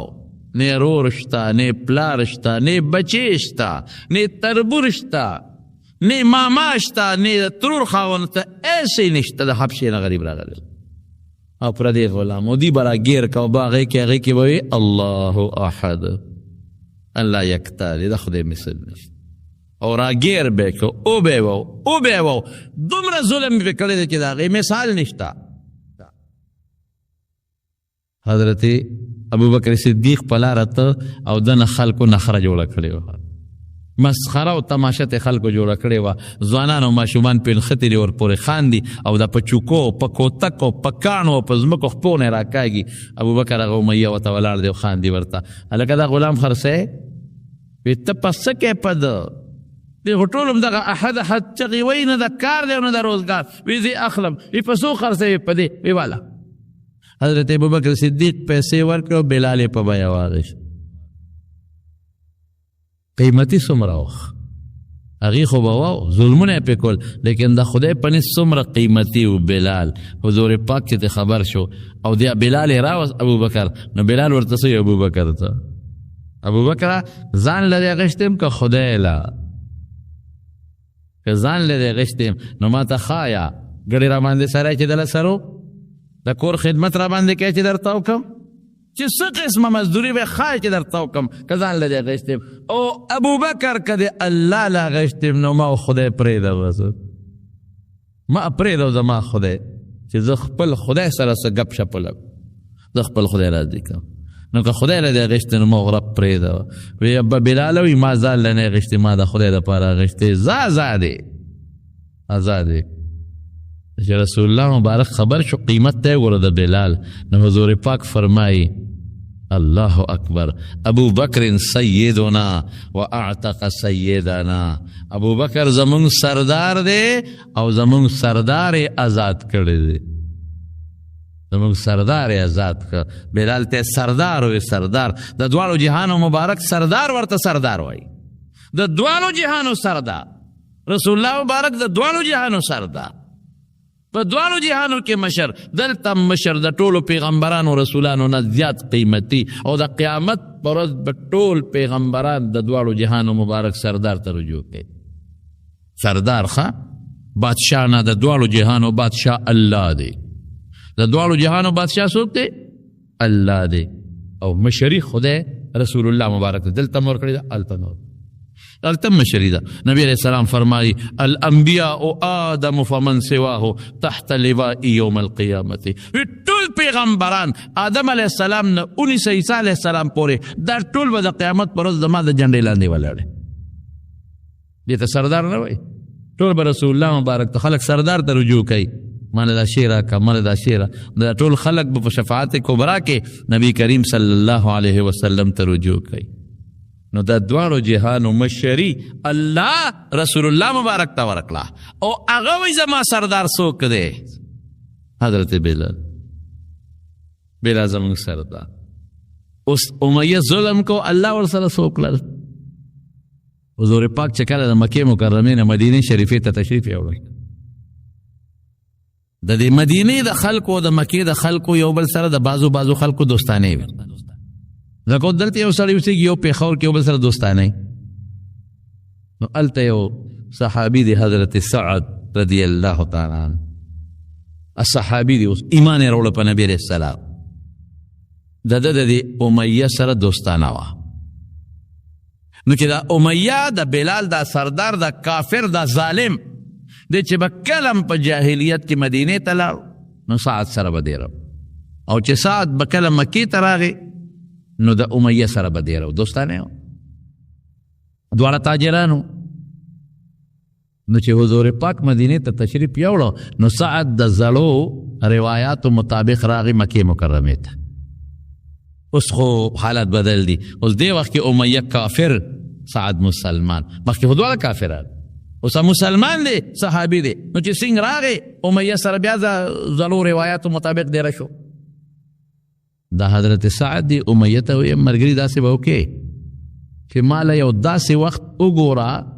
چې څوک پکې نه کې د بیت الله یو طواف و. ولې؟ ځکه اوس تاسو د مکې خلک مونږ ته غوسه دي،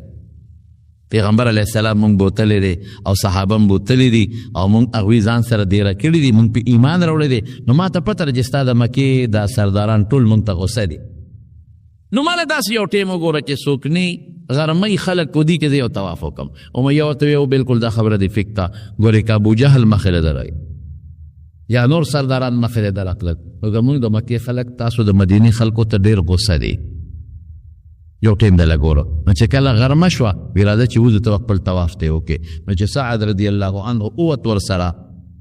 او هغه امیه ورسره دی او په لاره تلل او طواف کوي، ابوجهل مقته خبیث ولا مقته له ابوجهل امیه ته وی امیه دا څوک دی در سره؟ هغه وپېژند دا څوک دی؟ دا څه یعنی دا د دې د او زموږ دشمن محمد امن ورسره هغه لمپنۍ ورکړې او هغه سره هم د امداد وعدې کړي دي چې موږ به ستا مدد کوو، او ته د ما په کلي کې بېغمه ګرځې، مکه کې د ما کلي کې بېغمه ګرځې، ما دشمن له دې امن ورکړه او د ما دشمن ته دې بېلې دي چې موږ به ستا مرسته کوو. نبي علیه السلام او ته راځې دلته بېغمه ګرځې؟ قسم په خدای که د دې امیه مېلمه نه وې چې تا سره ما کتلی، نو د دې امیه مېلمه نو درته څه نشم ویلی. سعد رضی الله عنه ورته وی ابوجهل سترګې مه روباسه، تا په ما مکه بنده کړه، چې زه مکې ته نه راځم او ته مې نه پرېږدې، نو زه به په تا د شام لار بنده کړم. تاسو ټوله غلا او ټول رزق په د شام نه راځي، مکه کې خو خپله غله نه کېده، نو ستا لاره په ما ده په مدینه ده، د مدینې په ګاونډ کې ستا لاره تېرېږي. نو که دلته زه بند کړم در باندې داسې کار وکړم ځکه تا په ما دا بنده کړه، دلته خو زه عبادت له راځم، ما بس الله دې بند کړم، په ما اسم علامتیا نشته. خو چې د شام لاره مې در باندې بنده کړه، بچي او ښځې به یې د لوږې ټوپونه ووایي، تا ستا لاره په ما ده. دی کې امیه پوه شو چې دا خو زما مېلمه دی، هلته مې ابوجهل سردار دی، جل جوړ نشي. نو امیه سعد ته وی سعد لږې خبرې په نرمۍ کوه، ابوجهل زموږ سردار دی که نه، ګوره ته خو مې مېلمه خو خو زموږ سردار دی، لږې خبرې په نرمۍ کوه. نو سعد دته غوسه شو چې زه ستا مېلمه یم، نو ما دپاره هغه ته خبرې وکړه چې ابوجهل دا خو زما مېلمه دی، ته زما په مېلمنو سترګې ولې روباسې؟ نو سعد د امیه ته قار شو، د خپل دوست ته وی امیه ته خو غلی شه، ستا متعلق رسول الله مبارک فرمایلی دي چې دې به موږ وجنو، ستا متعلق خو یې دا ویلي، ویل کوم دی دلته مې وجنئ یا هر ځای کې چې یې ګیر کړه خو پرېږدي دی نه، ستا متعلق خو یې بس فیصله کړې چې وجنو به، ته زما مرسته نه کېده، ستا مېلمه یم او د خپل کلیوال مرسته کې. دا خبره خو دلته ختمه شوه. سعد مدینې ته واپس راغی، خو چې امیه کور ته لاړ نو ښځې ته وی ښځې زما د یثرب د مدینې یثربي ورته وی، هغه د سعد خبره خو دې نه ده اورېدلې، وی څه وی؟ وی ما ته یې وی چې محمد به تا وجني صلی الله علیه وسلم. نو ما ورته وی دلته په مکه کې کوئی پته راته نه لګي، خو وی چې وجني. ښځې قسم په خدای ګورې محمد چې ته دروغ نه دی ویلو صلی الله علیه وسلم، اخو رښتیا خبرې کوي، اخو چې ته په ژوند کې دروغ نه دی ویلی. نو ښځه ورته وایي تا خدای په تڼاکه سټکورې کا دا تڼاکه سټکورې پکې ما ووایي ګورې ښه دا پښتو راغی د پښتون ورته خو د دې سیاق سباق نه معلومیږي څه یارېږي خو ته بار موز هغه پښتانه وي ملا د جوماته بار نوځي او بلا جومات ته نه راځي ته بار موز هغه در پسې دلته نشي راتلی نو څه ټیزه نه تیزونه دې شروع کړی پرتوب لړلي یا ته غیره کښېنه که یاره ښځې ګورې والله چې دروغې چې ته نه دي وي دا به څه کي دې درمیان کې خدای د بدر غذا جوړه ده هغه د ابو سفیان لښکر قافله را روانه و مسلمانان هغې له وتي او سړی راغی او چغې یې کړه ای د مکې خلکو قافله م لوټ ته ګورئ ځان رسوی او ابوجهل لښکر تیار که بدر ته وځي چې لښکر یې تیار که امیه پسې راغی د وی چې زه چېرته ځم زما متعلق وی خبره کړې ابوجهل ورپسې راغی صاحب کله به ځو څنګه چل به کوو یاره وی زما خو طبیعت ټیک نه دی او زه خو ناجوړ یم او چې څومره پیسې غواړې نوکران غواړې غلامان غواړې دله در کومه زه نشم تللی ابوجهل لکې وی چې زه سر ځم چې ستا پلار ما نه پاتې زه به ځم ته به سر کې ځې نو د سپین ږیرو جرګی والا راوسته ای امیه دا بوډا ځي دا ځي دا ځي دا ځي دا ځي او ته د دې مکې سردار ته به پاتې کېږي خلک در پورې خاندي هغه ورته زه ناجوړه یم که نه بیمار مې خیر دی خدای به خیر کړي موږ به دلاسې انتظام وکړو خو ته موږ سره جنګ لمبه ده خو هسې پتا چې ته نه دي دا هلکان پاتې کېږي چې ته نه دي دا ټول بوډاګان پاتې کېږي ما له سیسټم ټول بربادېږي نو ته به ما سره خامخا ځې بس امیه ویل زه ډېره ښه ده یو قیمتي اس به والمه نو لاړه یو قیمتي اس یې واغېسته چې کور ته راغله ښځې ورته ویل دا اس څه کوې وایي دا ابوجهل مې نه پرېږدي اوړي رانه نه او دا اس مې واغېسته وی هغه د مدینې یسریبي هغه ملګري چې درته خبره کړې وي یاد لرې ده یاد لرې ده ځې وی ښځې نه ځمه لږ غوندې ځمه واپس راځم دا اس مې دې له واغېست چې دا ډېر تیز رفتار دی خو چې یو ورځ نیمه مزل وکړم او دا خلک داسې اوده موده شي وخت راواړم را به تختم نه ځم ورسره لږ نږدې ځم دغه څو میله مزل کوم را ځمه او که نه سړي دروازه به راته کوله وي غم مه کوه ابوجهل خو پوره شیطان و هغه همدقه پوه شوی و چې ده دا اس جنګ له نه دی اخیستی د تیښتې له اخیستله یو پرې راتښتي نو هغه د یو لسو دولسو هلکانو یو ډله جوړه کړه وی تاسو به د امیه سوکی کوئ دې د نه ونه تښتي دې به به درته رسو نو چې یو ځای ته قافله خو پیاده قافله و پوخانو نو یو ځای کې بلال دمه وی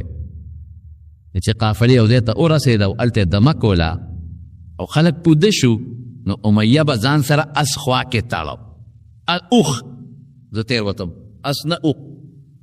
قیمتي اوښ به خوا کې ځان سره تړو دا خلک پوده شي په اوښ په واړو مو تخته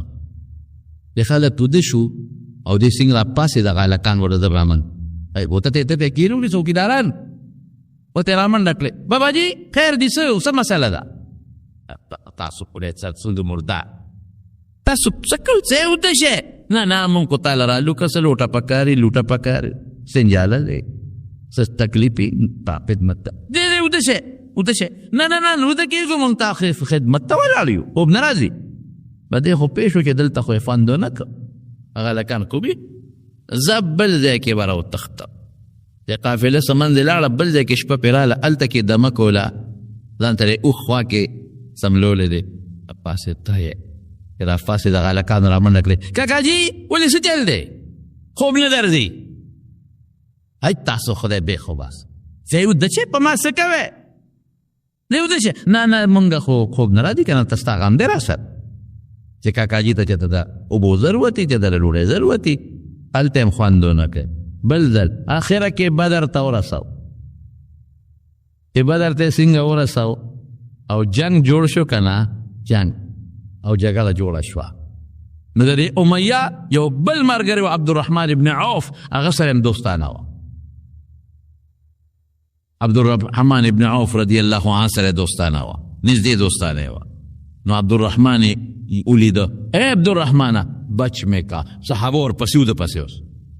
دی اوس په خپل څاروي سور دی او صحابه ورپسې دي. عبدالرحمن بچ مې کا وی ما پسې راځه چې پیغمبر علیه السلام له دې بوزم چې یو ځل مې غله ورسولې نو بیا راته څوک څه نشي ویلی او دا خو د جنګ میدان دی دلته خو نه پرېږدي. نو دې شاته ځان پسې زوی سور کړی او دواړه په څاروي سوارو. یاره چې بلال ولیده بلال صحیح که هغه د خو یې پړسولی و هغه په وجود باندې خو یې داغونه جوړ کړي بس هغه غونډی ته وخوت او چغې کړی لا نجوت ان نجا امیه. ای خلکه ګورې که دغه امیه د نن بچ شو که نه بس زه مړ کېږم زړه مې چوي بیا زړه مې چوي اله به زما زړه صبر شي چې دا ظالم مړ کړی. وی کوم دی وی هغه دی. بس صحابه ورپسې شو صحابه ورپسې شو دی په منډه د عبدالرحمن ته وی څه وه څه وکړمه وی راځه راپسې وی راورسېدل. نو دا چلی وکړه چې خپې شاته تاو کړه او زوی له لته ورکړه زوی شاته وغورځه. یا سړي په سر راشي که بوډی به وی زوی ته یې بچې وی ما د خدای مړه کړي خو تا د خدای جوړ کړي. زوی یې چې و ناجوړ ما د خدای مړه کړي خو تا د خدای جوړ کړي. نو ملک الموت راغی بوډی پسې وی بوډی وی ته څوک یې وی زه د مرګ فرشته یم که نه تا پسې رالم. وی روغ ورندور پېژنې که نه روغ ورندور پېژنې که نه وی تا چې اوسه پورې په قرار کې نه ګپ او شپ پېژنې او که نه پېژنې ګپ مې لګو. نو دا چا په سر نه راغلی چې په سر راشي که نه نو بیا قصه ګرانه ده. نو زوی له لته ورکړه شاته یې وغورځو. یو خو دا چې زما دا څاروي به سپک شي نو منډه به ووایي بچ بچم او بل دا مسلمانان به زما په زوی شي نو زه به ترې بچ شم. او صحابه چې زوی له راورسېدل بس هغه له خو یو ټس ورکړه خو یې مردار کړه ده پسې بیا شو.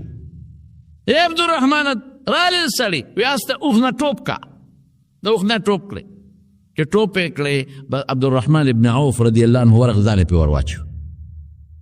صحابه وی عبدالرحمن پاسه دې نه پرېږدو وی ګوره دې له ما امن ورکه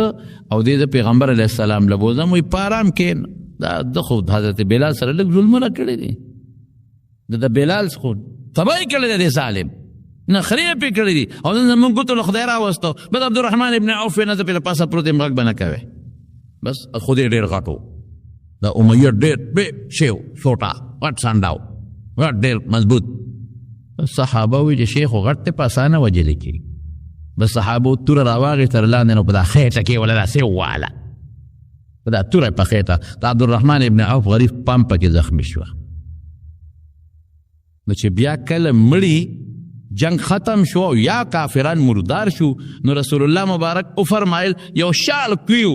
قلیب بدر یو شال کیو په بدر کې وی دا مړي ټول هغې کې وغورځوي. نو دا ټول مړي یوړل او په کوي کې ورغورځول.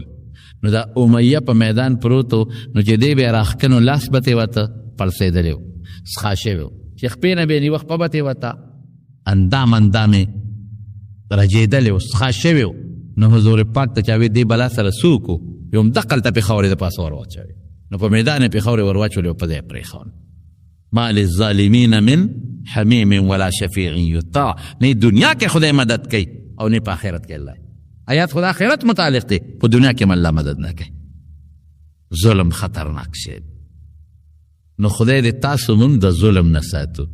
ظلم به نه کوو. ظلم تیری دی د قیامت پر ورځ. انسان خو څه کې رسول الله مبارک فرمایي وی قیامت راته الله وښو او په قیامت کې مې دوزخ ولیده او په دوزخ کې مې یو ښځه ولیده چې پیشو پې چکونه لګول. پیشو نو ما تپوس وکړه چې دا پیشو پې ولې چکونه لګي وی دې ښځې پیشو ساتلې وه او تړلې وه نه خوراک ورکه او نه پرېښوده چې ځان له خپله څه ښکار مارو کړي. نو اقه پیشو پکې الله راونیول او دوزخ ته یې ورغورځول او په دوزخ کې پی پیشو لګیا د چکونه لګی. رسول الله مبارک فرمایي په څاروو حیواناتو باندې ولې ظلم نه کوي او زیاتې به نه کوي. بې ځایه به په چا ظلم نه کوي. په انسان خو څه کوي په حیوان به هم نه کوي. او که ته وایې چې مړه زه خو زه یم ما نه څوک تپوس کولی شي بېشک تا نه به په دنیا کې څوک تپوس ونه کړي لیکن خدای دې نه کولی شي. دنیا کې هم نه کولی شي په قبر کې هم نه کولی شي په ځنکدن کې هم نه کولی شي او په آخرت کې هم نه کولی شي. زمارونو نه به چا سره ذاتي بد کوي نه به د چا مال ته نقصان رسوي نه به د چا عزت ته نقصان رسوي نه به د چا بچو ته نقصان رسوي. په خبره پوهېږې که نه او چې کم زمیدار سره دی هغه خپل کوشش کوي چې هغه دا مال چې د پټي خرڅوي چې بل مخلوق سره ظلم ونه کړي زیاتې ونه کړي او که کم دکاندار دی هغه هم کوشش کوي چې چا سره ظلم ونه کړم چې کمه سودا ورنه کړم زیات وانه خلم د 1 نمبر په ځای 2 نمبر ورنه کړم او د مسلمان د پیسه بې ځایه هړپ نه کړم او چې کم افسر دی هغه د لاندې ما تحت چې کم د هغه د لاس لاندې هغې سره به ظلم نه کوي زیاتې به نه کوي رشوتونه به دې نه غواړي چې را پیدا کې ځان لم پیدا کې او مال هم پیدا کې او چې کم لاندې بابو دی او یا کلاس پاور دی هغه هم ظلم نه کوي ډیوټي باندې حرامه نه خوري هغه به هم زیاتې نه کوي د خپل افسر به مني خبره د هغه تابعداري به کوي او هغه سره به ښه ژوند تېروي او دا دواړه به وخت هم نه ضایع کوي چې کم ټیم ستا د نوکرۍ د ته پرې تنخوا اخلي پوره ډیوټي به کوې په هغه ټیم کې زیاتې به نه کوې دا ټول کدی کې تا مخکې وروسته وکړل دې ته ظلم ویلې کېږي زیاتې ورته ویلې کېږي الله خفه کېږي کائنات خفه کېږي او په دې باندې الله په مخلوق ورې په دنیا کې مذاب رالیږي رب العالمین دې موږ د ظلم نه وساتي الله که زمونږ د لاس نه زمونږ د خولې نه زمونږ د خپو نه اندامونو نه که چېرته مخلوق ته ضرر رسېدلی نو خدای مونږ کمزور یو خدای مونږ هم وبخي هغې هم وبخي رسول الله مبارک فرمایل د اخیری بیماری وفات کې ویلو یا الله که ما چاته ضرر رسولي په ژبه یا په لاس باندې نو خدای زما هغه ضرر د هغه انسان دپاره د آخرت د ګټې ذریعه وګرځئ ځکه مطلب یې دا و چې هغه له ګټه ورکړي خو چې الله د ما نه تپوس نشي حالانکې حضور پاک نه ده چاته ضرر نه دی رسولی دی موږ ته وروله نو خدای که زموږ د لاس جبې نه چاته هم ضرر رسي جمعې مبارکه ورځ ده خدای عبادت له راغونه شوي یو نو خدایه هغې خلکو له هغه خیر وګرځئ او موږ د آخرت او د دنیا غاړه زموږ خلاصه کړې پروردګاره موږ د ظالمانو نه مو ساتې او د ظالمیت نه مو ساتې او د مظلومیت نه مو ساتې او خدای زمونږ نه چا مسلمان ته هم ضرر مه رسوه او د بل مسلمان د ضرر نه مونږ الله محفوظ وساته د خپل حفاظت په قلا کې محفوظ کا خدای زمونږ د مال او زمونږ د اولاد او زمونږ د بچو او زمونږ د عزت او زمونږ د دین حفاظت وکړه الله ته زمونږ نه راضي شه